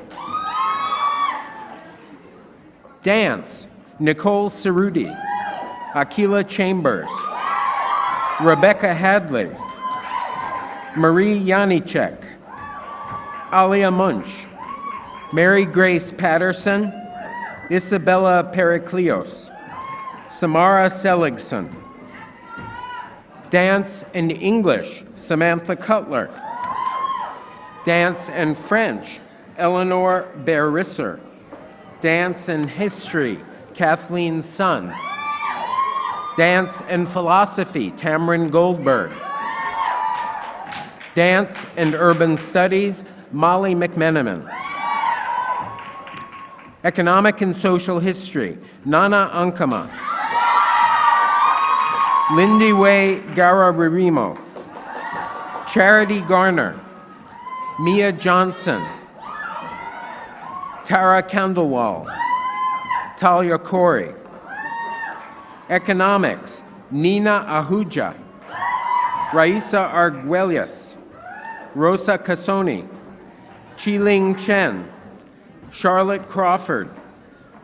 Molly Delheim. Manya Ellenberg. Enna Garofano Nogueras. Allison Goldberg. Marie Johnson. Emma Kako. Claire Corrier. Jennifer Lau. Charlotte Lorick. Sarah Martin. Hannah McClellan. Marisa Moeller. Rebecca Moore. Amanda Nee. Rebecca Newman. Embry Owen. Michelle Renee C. Sarah Sleater. Melissa Stone. Elizabeth Striapko. Hillary Symington. Tiffany Varanada. Alyssa Vavrika. Regina Zheng. Economics and English, Veda Kumarjiguda. Economics and English, Writing, Catherine Medusky. Economics and Psychology, Kamsanjini Thirukumar. Economics and Russian, Maria Mesharikova. Economics and Mathematics, Ashley Thompson. Dina Mitlock. Jingmin Zhang, Judith Chow, Krista Marr, Lin Zhang, Martina Ivanova, Michelle Yip, Nancy Greenwald, Ophira Platt, Rachel Lewis, Shilpa Lakareddy, Xinjing Cheng. English, Anna Aguili, Ashley Asti, Mary Beato, Kathleen Boudreau, Anne-Louise Britton, Cordelia Calvert, Anna Chellock, Elise Choi, Kristen Crawford, Lena Dunn, Lena Ensminger, Julia Helms, Nava Kenter, Kara Kleeman, Lillian Klein, Rebecca Mays, Julia Mix Barrington, Eleanor Morris, Amy Murata, Dalia Paulos, Elizabeth Rice, Sudha Rao, Alyssa Robinson, Alexandra Schraub, Claire Stern, Liza Darvin, Devora Torin, Amanda Torres, Katrina Trepsa. English and History, Frances Lochner. English and Psychology, Michelle Jurgensen, Victoria Pasculi, June Zhang.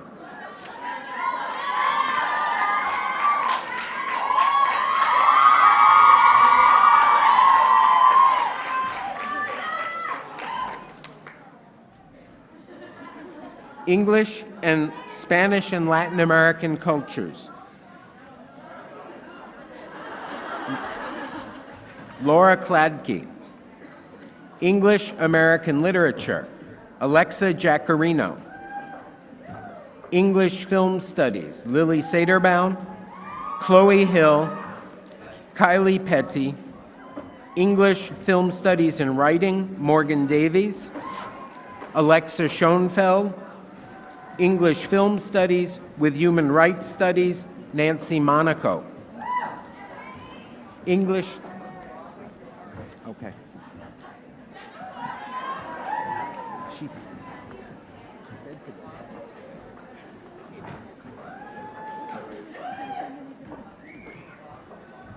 Theater? English theater. Rachel Peck. Catherine Van Stoke Cook. Melissa Vipperman Cohen. Elizabeth Watson.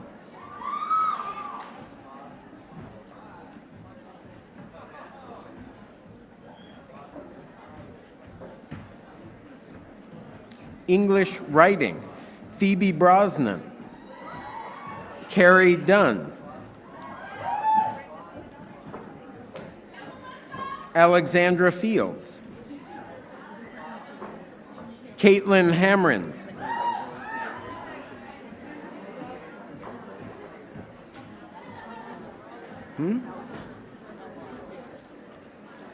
Jane Handel. Emily Hansman. Lauren Harvey. Martha Hutton. Anis Scardo. Caitlin Levin. Colette McIntyre.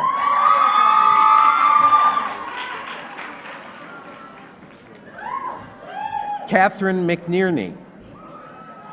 Holly McPherson. Haruna Otska. Naomi Ruchnick. Leah Sikora. Talia Sinkinson. Rebecca Spalding. Amanda Usher. Eliza Wook Almino de Sousa. Environmental biology. Alexandra Goodman. Bailey Griswold. Sophie Heisen. Martha Villalba Guerra. Nina Yang. Environmental biology with human rights. Emily Sorensen. Environmental policy. Emily Simone. Environmental science. Abigail Caparros Janto. Samantha Garvin. Sarah Lyon. Radost Stanimirova. Marissa Tremblay. Brittany Wilson.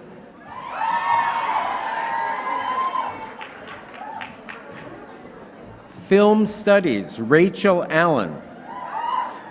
Erica Beltran. Narina Bornutian. Yisareli Furman. Maren Helene Jensen. Haley Peterson. Laura Reitz. Film studies and psychology. Catherine Needle. French. Casey Breezy. Kelsey Brown. Kimberly Corliss.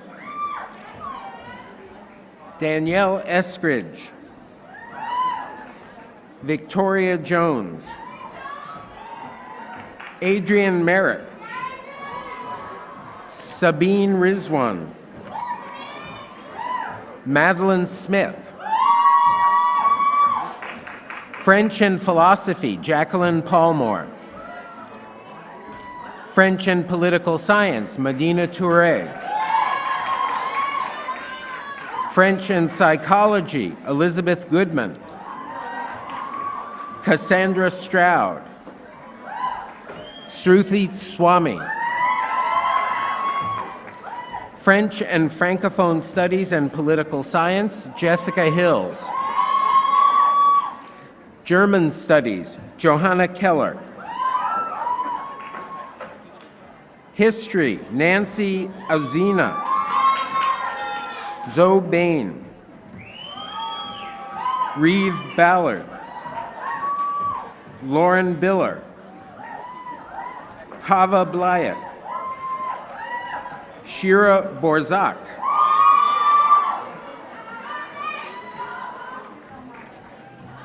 Judith Butterfield. Genevieve Clark.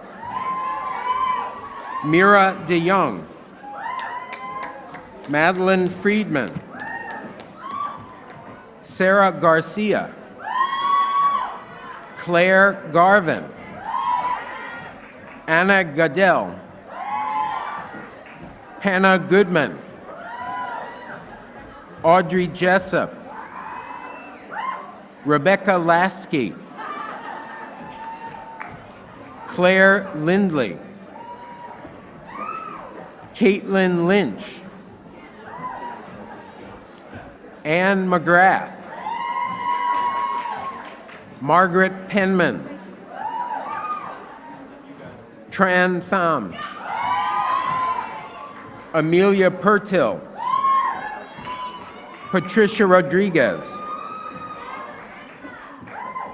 Sarah Scheinman. Jessica Siegel. Delaney Simon. Rebecca Srulowitz. Olivia Sutton-Smith. Emily Tolji. Chihiro Tomioka. Kimberly Topalau. Eva Viencourt. Catherine Vogel. Lauren Wagner. Amy Wertzberg. History and Political Science, Amanda Hemingway. History and Psychology, Dana Siegel. European Studies, Sivreen Losembi Butumbi. Yevgenia Lyubomudrova. Italian and Psychology, Jacqueline Henderson. Mathematics, Sarah Alexander and Monica Puri. Music, Candice Costin. Karen Kleiman. Bina Westrich. Ethnomusicology, Emily Drinker. Althea Sully Cole. Neuroscience and Behavior, Dina Abiri. Zarin Ahmed. Yasmin Amir. Emily Burkauer. Nabila Chowdhury. Gita Deo. Rebecca Ice. Zoe Feld. Daley Franco. Amy Ho. Lana Malakan. Tova Nadler.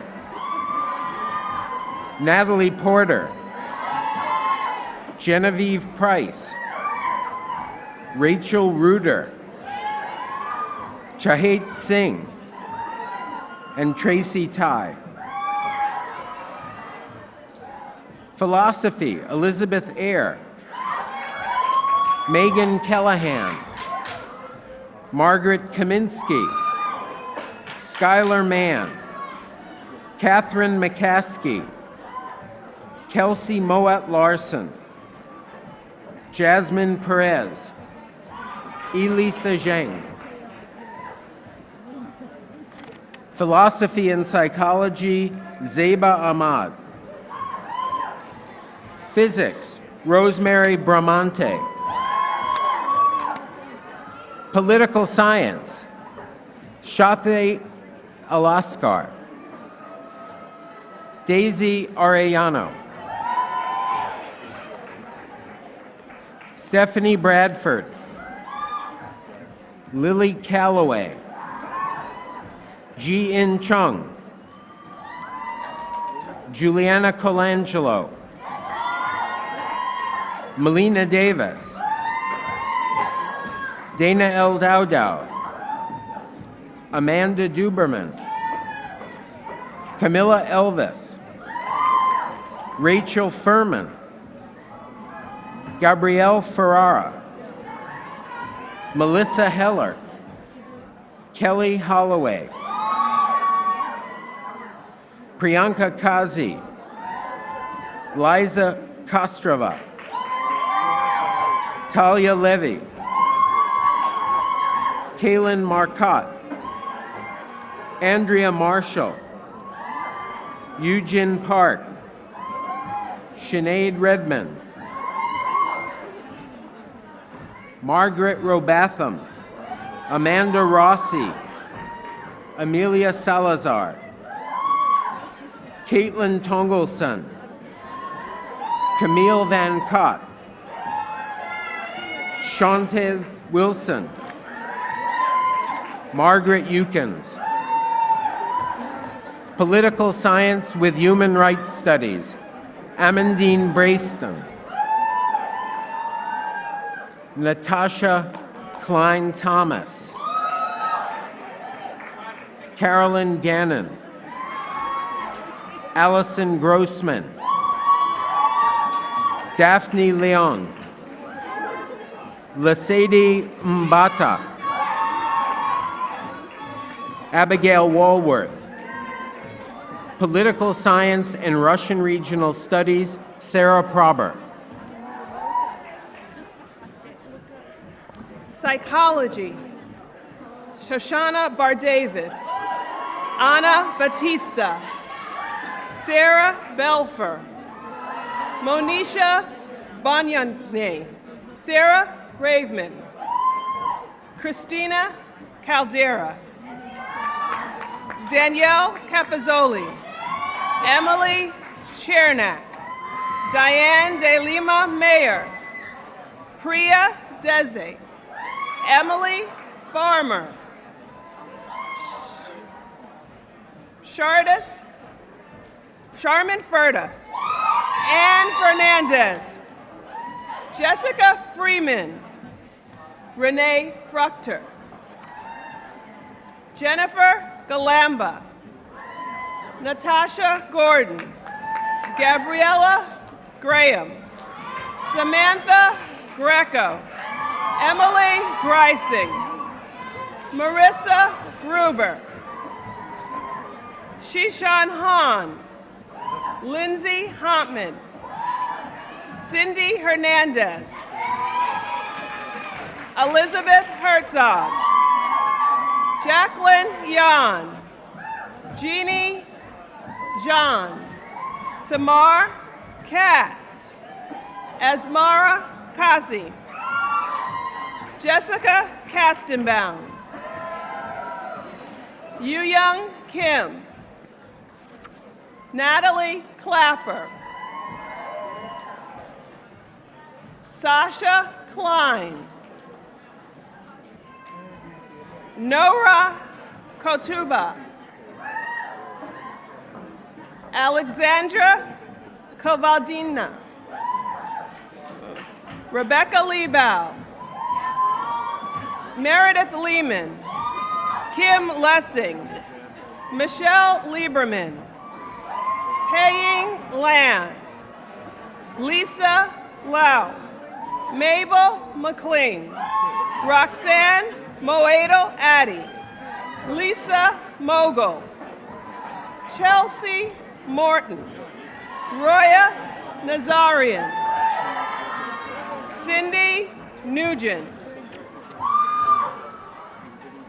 Brooke Peterson, Mary Quinn, Ramya Rangamanoor, Yamit Riz, Natalia Reziak, Ada Rubin, Stephanie Sanchez, Jessica Sapire, Victoria Solomon, Carly Salone, Emma Sorkin, Ariel Stein, Maria Stiller, Brina Tretton, Fatima Versi, Jennifer Westcott, Christina Wesley, Gabrielle Wilner, Talia Wolfson, Natasha Yamani, Mili Zhao. Psychology with Human Rights Studies, Maud Cook Nesmi. Psychology and Sociology, just double major, Jessica Kwai. Religion, please hold it down. Religion, Emily Boston. Noelle Von Fabian. Goldie Guy, Anna Harrington. Campbell Matthews. Carly Silver. Hillary Soloff. Juliana Storch. Alexandra Werner Wislow. Russian Regional Studies. Ariel Courage. Hannah Miller. Sociology. Sociology, Alejandra Bomsaleh, Maya Cookson, Danielle Eisenbrook, Kiva Einstock, Genesis Garcia, Alexandra Gartenberg, Sophia Jones, Elena Jordan, Marina Kershnisky, Lindsay Machette, Rachel Richbaum, Catherine Scully, Emily Winograd. Sociology with Human Rights Studies, Paola Perez Torres, Julie Stower. Ethnic Studies, Nancy Trujillo. Spanish and Latin American Cultures, Anna Brown. Cassidy Colgan. Joy Harrison. Jessica Mejia. Rachel Robinson. Statistics majors, Ruth Eisenberg. Asha Matin. Theater majors, Emma Goydell. Yasmin Jaghar, Hillary Kitt, Amy LaRue, Catherine Maslach, Lizzie Myers, Kimberly Shepard. Urban Studies majors, their names will be read with specializations. Rebecca Ebnar, Environmental Science. Natalie Eisen, Sociology. Julia Feld, Sociology. Margot Groh, Architecture. Grace Hatamayar, Environmental Science. Casey Jug, Architecture. Catherine Kazarinian, Economics. Laura Landau, Dance. Cleopatra McGovern, Sociology. Zoe Mendelson, Latin American Studies. Luciana Ruby, Political Science. Lydia Schulman, Environmental Science. Nora Searle, History. Aviva Stamfer, Sociology. Lourdes Vera, Environmental Science. Zoe Wilmot, American Studies. Women's Studies, Shanice Davis, Alana Dryman, Abby Glassberg, Jolie Ianuso, Janette Leprek, Stephanie Pecora. Combined major, Psychology with Women's Study, Ilana Kaplan. And now we will be presenting our senior marshals. Sarah Letterman, Anthropology. Savon Gatsby, Architecture. Mitzi Steiner, American Studies with Human Rights. Teshman Rahman, Psychology. Lauren Perrin, English. Carolyn Blosser, History. Natalie Lassane, English. Nina Padu, Neuroscience and Behavior. Jacina Sweat, History. Nora Feinstein, American Studies. Ariana War, Economics and Mathematics. Victoria Pollock, Theater. Sophia Rogers, double major, Economics and Math and Political Science. Adrian Hesgia, Neuroscience and Behavior. Jordana Kameninski, History. Mary Delsenaire, Comparative Literature, French and Latin. Naomi Cooper, Economics. Mushkura Chowdhury, Psychology. Caroline Blehart, Ethnomusicology. Maria Russo, English. Shilpa Guha, Political Science, Human Rights Study. Suzanne Gutman, Psychology. Vanessa Trinidad, Urban Studies, Environmental Science. Astrika Wilhelm, Environmental Science. Tara Sonin, English Writing with Human Rights Studies. Dorothy Kedar, Political Science. Nina Spira, English Writing with Human Rights Studies. Amanda Evans, English, Theater. Ashula Kapoor, Urban Studies, Asian and Middle Eastern Cultures. Madalena Provo, double major, Psychology and Yiddish Studies. Sarah Snedeker, Political Science. Jacqueline Diaversa, Sociology. Jessica Blank, Political Science. Now, please join me in applauding the members of the class of 2012.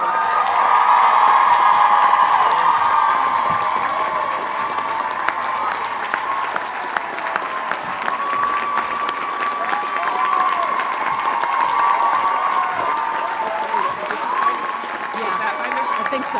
Thank you. Yes.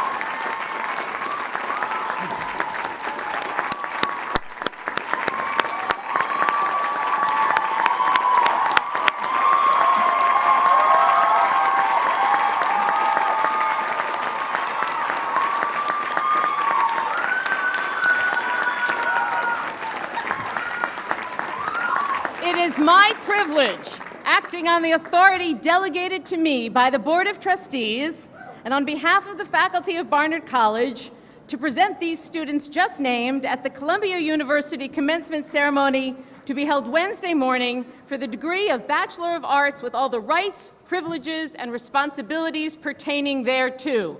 That means you're graduated.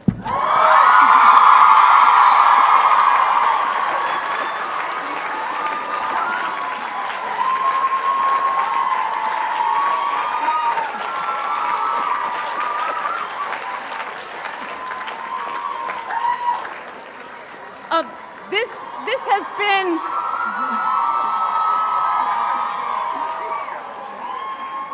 has been a rather extraordinary day for Barnard.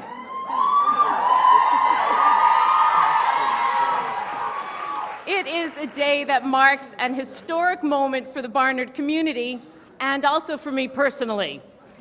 The class of 2012 is my first class.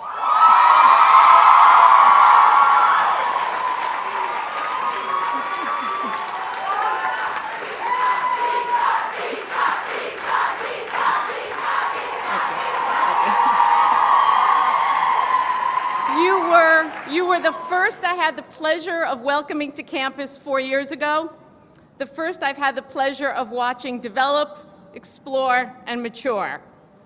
As a class, you've lived through the financial crisis of 2008, not so much fun, the Great Recession, and the first US election to put a person of color in the White House.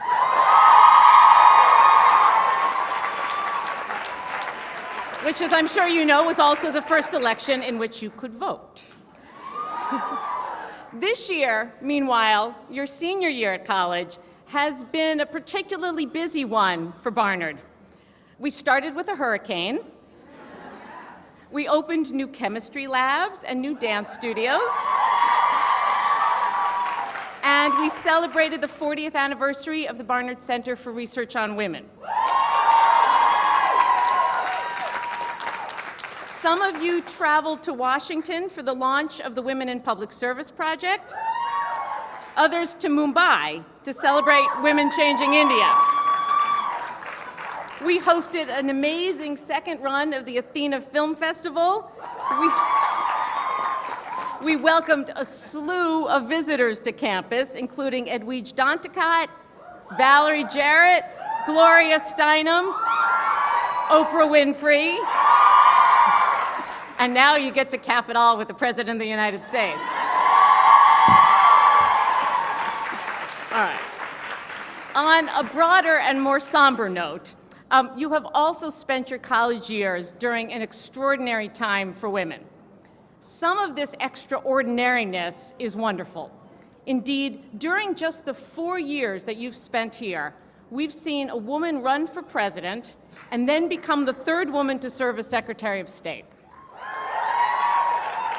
We've seen 2 women joining the Supreme Court, bringing the total number of female justices finally up to 3. We have seen a woman serving as Speaker of the House, as Director of the International Monetary Fund, as the President of Brazil, and as the hard-working savior of the European Union. As President Obama mentioned, these are incredible achievements. Achievements that your mothers and grandmothers might well have thought inconceivable. Yet during your 4 years at Barnard, you've also witnessed an extraordinary attack on women's rights, and particularly on the reproductive rights that most of you probably grew up taking for granted. In Texas, for example, lawmakers recently banned Planned Parenthood from receiving any money from the state's women's health program, affecting the over 40,000 women who depend on Planned Parenthood for all of their health care. In New Hampshire, the House recently passed a measure that would allow any employer to refuse to provide contraceptive coverage if the objection is based on religious beliefs. And in Arizona, just last month, lawmakers approved a bill that bans nearly all abortions performed just 18 weeks after fertilization. Legislators in 13 other states have introduced similar legislation. These are really important developments, frightening for what they suggest about the fragility of rights that your generation and mine have long regarded as both sacrosanct and guaranteed. But even amidst these tense and turbulent times, I actually see a very strong reason for optimism. Not because I see the waves of attack retrenching, or because I predict a return to political civility after the 2012 election, nice though those might be. No, my optimism comes from you. It comes from the students who spoke with me last month about reproductive rights and about what they personally could do to re-energize the struggle that was launched here, in many ways, in the 1960s and 1970s. My optimism comes from the students on both sides of Broadway who organized themselves after the eruption of sexist comments earlier this semester and who banded together to fight misogyny on campus and in the broader community.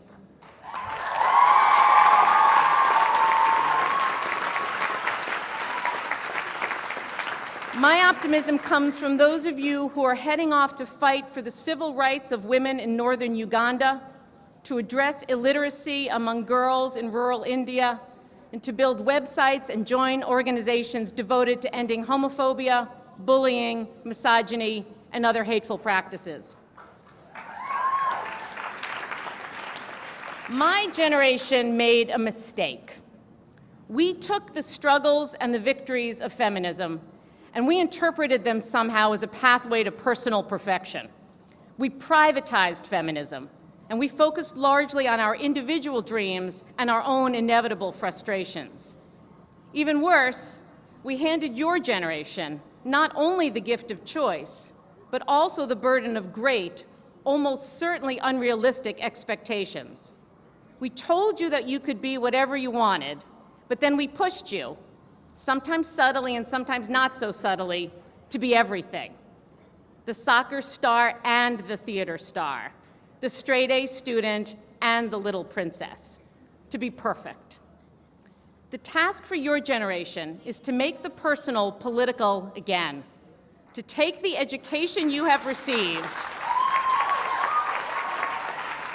to take the grit and the brilliance and ambition that each and every one of you have, and to forge these components into a commitment to fight not only for your own aspirations, important as those are, but also for the dreams and the hopes and the rights of a broader community. I urge you, all of you, join a local organization, serve on the board of a nonprofit venture, find your voice and make it heard. Don't struggle only to build your own career or to balance what will inevitably your own wonderful but complicated lives, but bring others with you in common causes and common struggles. And crucially, to echo the president, don't neglect the political process. Run for office. Serve your government. Run for president. Vote. As Tony Judd wrote just months before his untimely death earlier last year, republics and democracies exist only by virtue of the engagement of their citizens in the management of public affairs. If active or concerned citizens forfeit politics, they thereby abandon their society to its most mediocre and venal public servants. You came to Barnard 4 years ago as a bright, eager, extraordinary group of girls.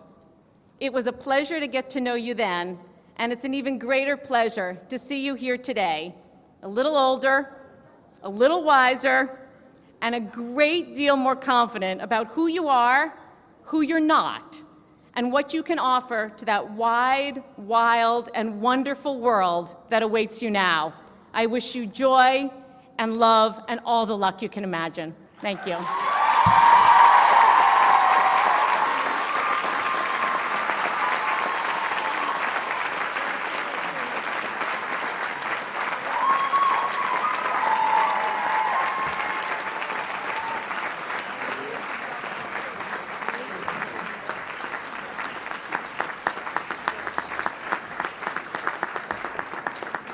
I would now like to invite the senior class to rise and join in the singing of the alma mater.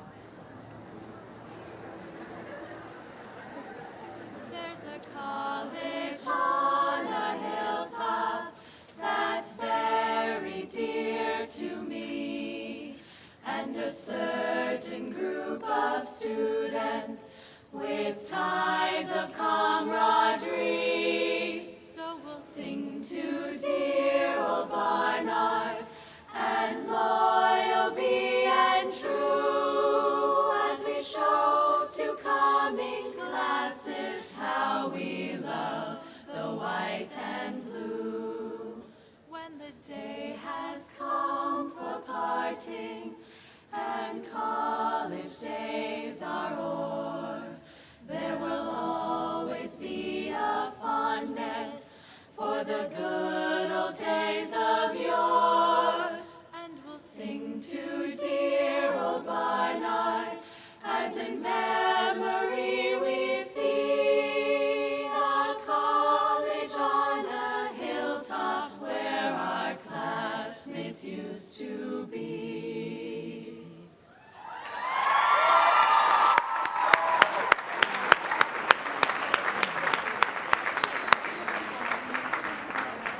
I now declare this 120th ceremony of the presentation of Barnard candidates for the Bachelor of Arts degree adjourned.